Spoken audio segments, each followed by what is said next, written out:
আপনি কি জানেন আপনার খাবারের তালিকায় কিছু পরিবর্তন করলেই চুল পড়া কমতে পারে? অনায়াসে।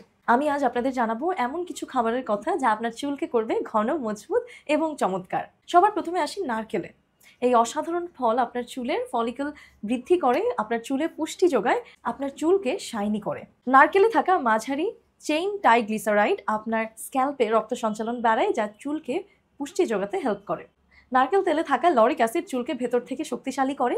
এটি প্রোটিন ক্ষয় কমায় এবং চুলের গঠন খুব দ্রুত করে। যারা চুল পড়ার সমস্যায় ভুগছেন তাদের জন্য নারকেল হতে পারে একটি দারুণ সমাধান। শুধু তাই নয়, নারকেলে থাকা অ্যান্টিঅক্সিডেন্ট, ভিটামিন ই, আয়রন এবং জিঙ্ক আপনার চুল পাতলা হওয়া থেকেও কিন্তু রোধ করবে। এসব পুষ্টি উপাদান চুলের গোড়া থেকে আগা পর্যন্ত সুস্থ রাখবে। আপনি চাইলে প্রতিদিন নারকেল দুধ পান করতে পারেন, নারকেল খেতে পারেন অথবা নারকেল দিয়ে তেল বানিয়ে আপনার চুলের যত্ন নিতে পারেন।